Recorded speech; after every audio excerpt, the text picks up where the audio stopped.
तो फिर चलो आज अपन पूछते हैं, जैसे नरेशन में कुछ क्वेश्चन भी होते हैं, ये क्वेश्चन वाले को कैसे लेंगे, मतलब इंट्रोगेटिव प्रश्न होंगे तो उन्हें हम कैसे लेंगे, है ना। तो आज केवल और केवल इंट्रोगेटिव की बात करेंगे, ठीक है।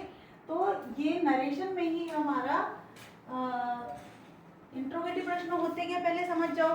तो भाई जहाँ या तो आपको हेल्पिंग वर्ब सामने मिलेगी या फिर WH फैमिली साथ में मिलेगी, उसे अपन इंट्रोगेटिव कहते हैं। तो उनके कुछ रूल होते हैं, जैसे ये होते हैं ना, यदि तुमने पूछा do you wake up early, do you wake up early, क्या तुम जल्दी उठते हो, डू यू वेकअप अर्ली, क्या तुम जल्दी उठते हो, या फिर वाई डू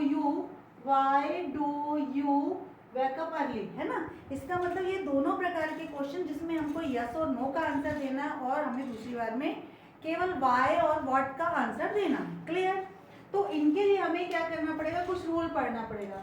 जैसे सेड टू है तो उसे हम आस्क्ड में बदल लेंगे, उसको हमको आस्क में बदलना पड़ेगा। फिर दैट की जगह पे या तो हम इफ लगाएंगे या हम वेदर लगाएंगे, है ना।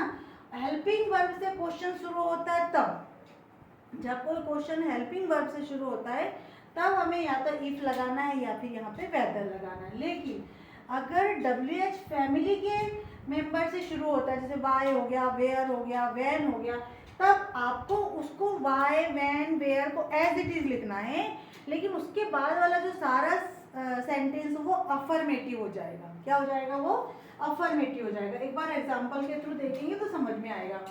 Anushka said to me, Anushka ने मुझसे कहा डू यू टेक क्लास, क्या तुम क्लास लेते हो। तो ये जो सेड टू है ये आस्क्ड में बदल जाएगा, क्योंकि यहाँ पे प्रश्न पूछा है और प्रश्न में कौन सा, जिसमें केवल यस और नो आया है।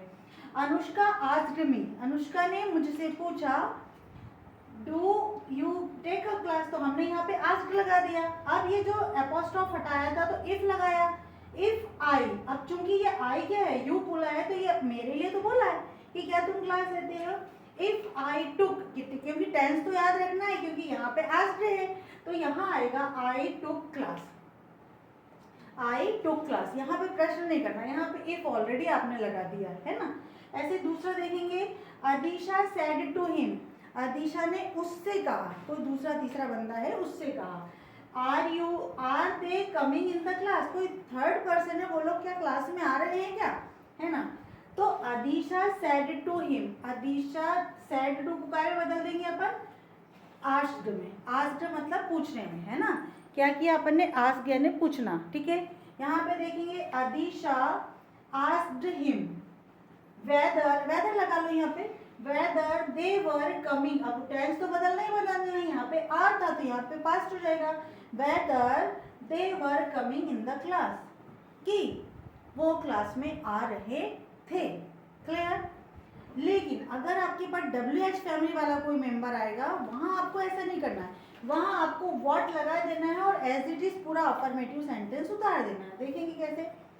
साक्षी सेड टू दक्ष, साक्षी ने दक्ष से कहा what are you doing today, तुम आज क्या कर रहे हो, है ना। तो साक्षी आस्क्ड, क्यों, क्योंकि प्रश्न पूछ रहे हो। साक्षी आस्क्ड दक्ष व्हाट, व्हाट को एज इट इज लिखना है, और he was doing that day, वो क्या कर रही है उस दिन, क्या कर रही थी उस दिन, ठीक है। अब यहाँ पे एक चीज और नोटिस किया होगा, यहाँ अपन क्वेश्चन मार्क लगाते हैं, यहाँ अपन क्वेश्चन मार्क लगाते हैं, लेकिन यहाँ हमें इनडायरेक्ट में क्वेश्चन नहीं लगाना है, ठीक है ना। इनडायरेक्ट में क्वेश्चन हमें नहीं लगाना है। अब देखो आज की जगह पे एंटर इंक्वायर भी कर सकते हो, इंक्वायर में ई लगा, ई भी आ सकता है और आई भी लगा सकता है, दोनों आ सकते हैं, दोनों बोथ आर करेक्ट, है ना। तो कुछ सेंटेंस के थ्रू भी अपन देख लेते हैं। यहाँ पर एक और क्वेश्चन मैं यहाँ पे दिखाती हूँ आपको, देखो।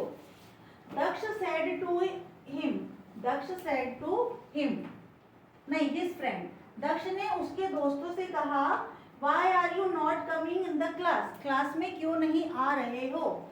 तो Daksh inquired his friend, Daksh ने पूछा, इंक्वायर किया कि why you were not coming in the class, तुम क्लास में क्यों नहीं आ रहे थे। क्लियर। तो इस प्रकार से छोटे छोटे होते हैं, लेकिन छोटे छोटे के थ्रू अपनी इंग्लिश अच्छे से एनहांस कर सकते हैं। Thank you.